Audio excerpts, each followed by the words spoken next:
Hey everyone, this is Kevin from thechesswebsite.com, and today we're going to continue our coverage of the 2019 Grand Prix, the second tournament in Latvia. We are in round two, so the first 3 days we covered round one. Many of those games did go into tiebreakers, and we are left with 8 competitors going heads up, trying to get to the quarterfinals. Our competitors today, White's going to be played by Tsopalov and Black's going to be played by MVL. Now remember, this is a best of 2 series, so regardless of what happens today, these competitors will come back tomorrow and see what happens then. But we'll go ahead and get started with today's game. Topalov starts with e4 and then c5, getting into the Sicilian defense. Knight to f3. Pawn d6. We do see the exchange in the center of the board. Fairly common in the Sicilian defense. Knight to f6. Knight c3. Pawn a6. Pretty standard for Black to play pawn a6 at some point here. Pawn f3, which is not extremely common. This does make it seem like White's going to be castling on the queen side of the board. Usually don't see the pawn chain here on the king side. An early push to f3 at that. And then pawn e6. Just did a video on this opening not too long ago. You can always check that out on the website. I will also have a link in the description below if you're curious about this specific defense in the Sicilian defense. But we do see White play bishop to e3, preparing to castle on the queen side of the board. And as soon as we see this, now we see pawn to b5, starting to push on the queen side. Anytime you know which side your opponent's going to be on, if you're looking to castle on the other side, which right now it looks like MVL is going to be castling to the king side of the board, you want to start pushing to the side your opponent's going to be castling on. Just throw everything you can. You can protect these pawns with your minor pieces and your major pieces, but you want to put as much pressure as possible. Queen to d2, also preparing for the castle on the queen side. Knight to d7. Can't really do anything here on c6. It would fall. So this prepares for knight down to c5, and then pawn g4. So automatically he said, yeah, I'm going to go ahead and start pushing on the king side. I've already let you know I'm going to castle on the queen side. So Black knows exactly what White's going to happen, and now it just comes down to can he execute and defend properly. After White pushes on the king side, Black responds by pushing on the queen side. I do think that Black should consider playing pawn to h6, not pushing forward. As soon as he does push, the knight can come back here to e2. Pretty safe square, and now this pawn is under attack by the queen. If you want to hold on to it, it gets a little bit tricky. You can't do it with your rook here on b8 because of the threat of knight to c6. And you could even have the in-between move, pawn to g5, forcing the knight to come over here to h5, and now knight to c6, either the rook or the queen is going to fall. If instead you try to defend it with your pawn, well, now you're really starting to push over here on the queen side. You're putting all your eggs in the basket of the king side safety, but then pawn g5, the knight's going to have to come over here. And now this essentially forces the trade on g3, but after the pawn recaptures, rook here on h1 is just going to be able to tee off on the king side of the board. White can castle, really put both of his rooks over here. And you can see from Black's standpoint, he doesn't either have his bishops involved into the game. He doesn't have a real strong attack that he can put on this queen side. So all in all, White would have a pretty strong game from here. So after the pawn comes to b4, knight comes back here to e2. We see pawn to h6. Just think it's a little bit late. This does open up the door right away. I didn't see Topalov take here, which was surprising to me. I thought for sure queen takes on b4, but he plays knight to f4, which is even more confusing to me because at some point pawn to e5 makes a lot of sense. He's going to take one of these knights. Now, he may not want to do it right away. If he looks at this position and says knight to e6, maybe an exchange, knight takes, attacking the queen. The queen moves, maybe there's an exchange on board. I think Black's okay from a material standpoint. He may just not like this setup. Instead, he decides, instead of pawn to e5, to first play bishop to b7. After queen takes on b4, now queen to c7. This does negate the threat of the queen being under attack. Also starts to attack this pawn here on c2. Defended by the knight here. I think a simple castle on the queen side, that's exactly what White's intending. Instead, he brings his queen back here to d2. Not really sure I agree with that move as well. But now pawn to e5. Knight comes to f5. We do see the pawn take here, the bishop take. Now the knight comes down here to e5.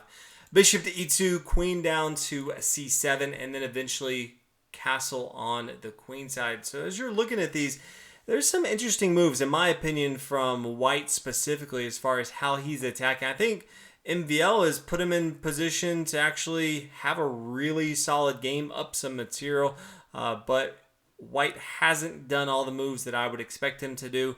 And remember, because we are in round 2, this is not a blitz game. This is not rapid. We are back to classical, where you essentially are getting 2 hours in the game. You get the first 90 minutes in the first 40 moves, and then you get an additional time added on after that, and you're getting 30 seconds added each. So they have plenty of time to think about these moves, which is a little surprising for each of the players in some of their decision process. And from there, we have castle on the queen side. Another move that was not quite expecting. When he looks at it, I think he realizes just so much was building up on the king side. He couldn't really stop all of it. So he's putting all of his all of his eggs in the basket of defending over here, attacking being the best defense for him. So really it comes down to, can he execute? King to b1, pawn to g6, attacking the knight. Knight comes back here to e3. Bishop e7, and then pawn c4. Another interesting move, in my opinion, from Topalov. This opens up the door for some attacking lines against the king here on b1. One of those attacking lines is for the bishop to eventually come here to e4. Now, there's one defender on that, and that is the pawn here on f3.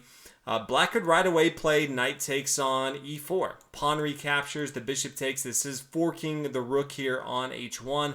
So if the king moves, boom, the bishop comes down here and takes on h1. After the rook takes, bishop can come down here to g5 if he wants to, but that was a good exchange from Black. Now in the game, he decides to first play king to b8, rook to c1, add another defender on this pawn since both the knight and the queen are attacking it. But at this point, we see Black come down and take here, and then after the exchange, the rook is going to fall on h1. Rook recaptures on h1, bishop to g5, knight up here to d5, attacking the queen. Bishop first takes here on f4, says you can take my queen, I'll take your queen. Queen takes here on f4, and then queen over here to e7. One thing we want to look at is if we come back here after knight to d5 attacking the queen, Black cannot take here on c4 and say, yeah, I'm up a pawn of material after this exchange. You take my queen, I'll take your queen, because of queen to d4. So if you're curious why he didn't play that, that's exactly why. So instead, he decided to play the bishop to f4. After the queen to a7, rook to c1, just bring it back to the only side of the board that matters right now, that is the queen side. Rook to e8. So Black, he has the rook pair here, and he wants to control the center of the board with that. Pawn to a3, knight here to c6, bishop f3, just trying to control these light square diagonals and cut off some of the critical squares that Black could bring his king to. Pawn attacks the queen, queen comes back here to g3, centralizing the queen here on c5. Bishop back to h1, and then rook down to e2. You always want to get your rooks to the second rank if you're Black. If you're White, you want to get up here to the 7th rank. So Black definitely playing the aggressor. He's been playing defense for a while now, but e2 is really that first move where he says, I'm going to start to attack all your pieces behind enemy lines. Knight to c3, so White's kind of fading back into defense mode here. Rook to e3, attacking both the knight and the queen. Queen comes back here to g2. Rook to c8 here, and then knight up to c5 or d5. That's a great outpost attacking the rook right here. The rook comes to b3, king to a2, attacking the rook. Rook comes back to b7. So no longer attacking, but does have a pretty strong defense here in front of his king. White continues with pawn to b3. a5, knight to c3, queen down e3, attacking the rook. Rook comes up here to c2, just comes a little bit closer. There is an exchange on the board. And then we see rook to e7. Any exchanges I think is going to favor black. The rooks just dominate in the endgame. When you start to open up the board state and the pawns start to come off the board, the rooks just control so much of the game. And it's much easier to get the rooks behind pawns, push those pawns forward and promote. You can't really control all of the squares that they push on with one minor piece, whether that is a knight or a bishop. They can help along the journey, but rooks do a much better job. Rook to d6, attacking some of these backward pawns. A rook to d8 here. We do see an exchange on the board, and then bishop to e4. Pawn h5 says, yeah, I'll go and exchange material right here. I'll even give up some material right here. And why is that? Because after the rook to f7, can easily swing back here to f2 check, gobble up some material right here. And this is where it comes down to execution in the endgame.